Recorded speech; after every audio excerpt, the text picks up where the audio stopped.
Hello everyone, I am Casey the Gamer, and it is time for another game review.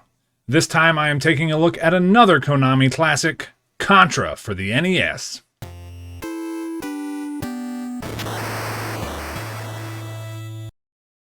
Contra was originally released in the arcade on February 20th, 1987 in Japan, with releases in Europe and North America the following months.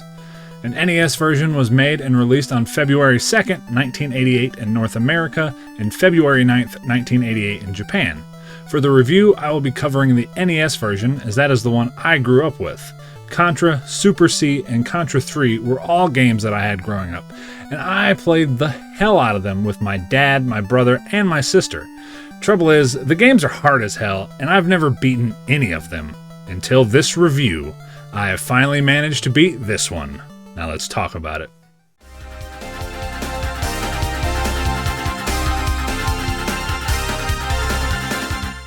The story of Contra takes place in the year 2633 AD, or in the 1980s. It got changed in the NES manual for some reason.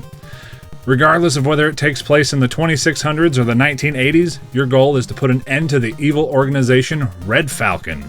Commandos Bill Reiser and Lance Bean are sent to an island that Red Falcon has taken over. Bill and Lance battle their way through the base until they come face to face with the alien creature that has been controlling Red Falcon. Bill and Lance kill the aliens and save the world. For now.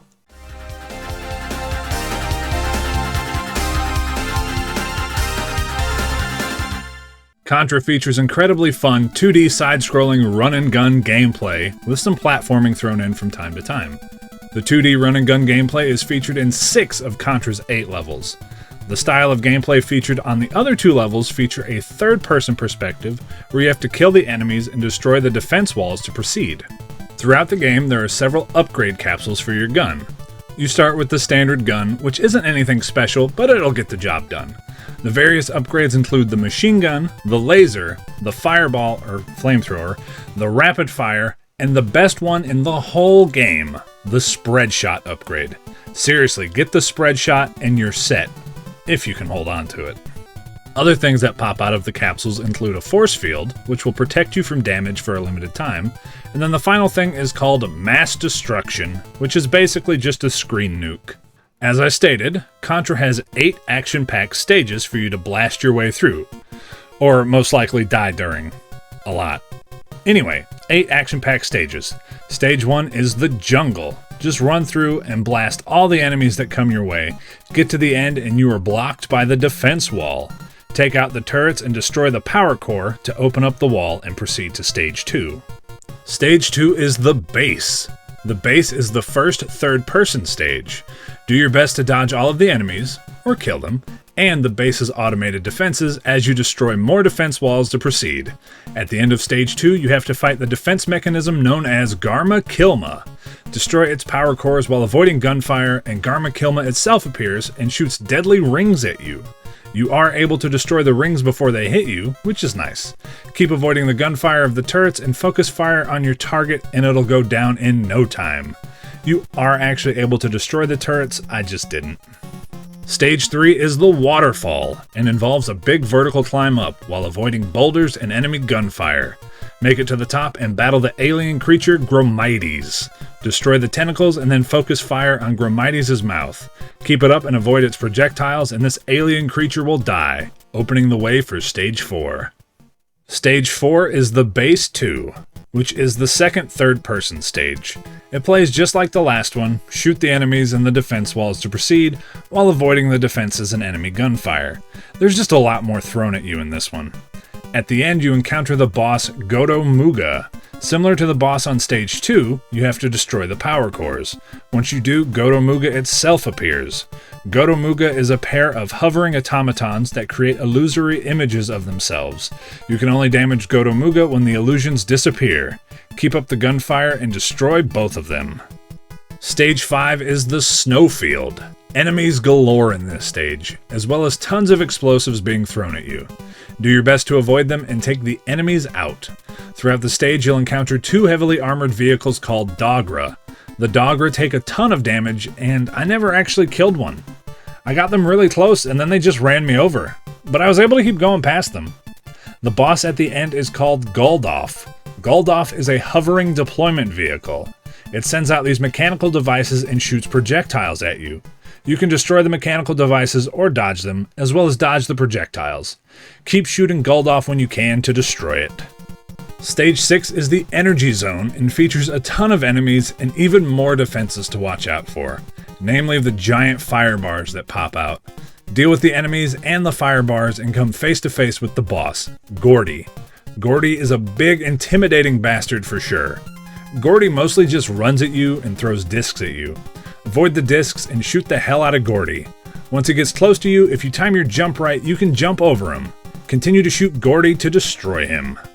Stage 7 is the Hangar Zone. The Hangar Zone has a ton of enemies and crazy defenses to kill you. There's spiked walls that you have to destroy, as well as spikes that will drop from above to get you if you don't time things correctly. Manage to get through all of that, and you have one final defense gate to get through. You'll be swarmed by tons of enemies while you try to destroy it, so do your best to kill them and concentrate on the gate when you can. The gate gets destroyed, and the final level is now open. Stage 8 is the Alien's Lair. Not long after entering the stage, you find the first part of the final boss, Emperor Demon Dragon God Java. Just stay behind the pillar and fire away. It's so great that your bullets go through the pillar. Java will launch some alien-looking things out of its mouth from time to time, destroy them and go back to firing, and Java will be destroyed. As you proceed further into the stage, you have to deal with these alien mouths on the walls that spit projectiles at you. As you get closer to the final boss, facehugger-looking aliens start running at you. Kill them or jump over them and keep moving, and you reach the final boss, Gomoramos King. This is a giant alien heart. Unload your gun on the heart, just be sure to watch out for the alien eggs that are hatching. Keep shooting and destroy the heart, and you have beaten Contra and saved the world. Consider yourself a hero. Contra has always been a super fun run-and-gun game despite its difficulty. A lot of the difficulty comes from the fact that you die in one hit, and there's typically always a ton of projectiles on the screen. I think ordinarily when you start, you only have like 3 lives or something like that, as well as 3 continues. Well, if you enter the classic Konami code, up, down, left, right, B, A, and start, you'll be given 30 lives, which is great and super helpful, but it is still easy to burn through all of them. But yeah, the run-and-gun gameplay is great.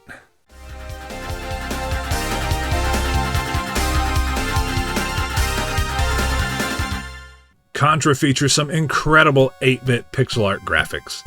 I love the character designs and the enemy designs, especially when it comes to the aliens. The backgrounds are also fantastic and very detailed. The sound effects for Contra are top-notch. All the sounds that the different guns make are so damn iconic. They definitely give me a big case of nostalgia and bring back great childhood memories of playing with my family. Fantastic sound effects. And Contra is another game series with amazing music. All the songs in Contra are absolutely phenomenal. It's so much fun running through the stages, blasting enemies to hell while jamming out to the badass soundtrack.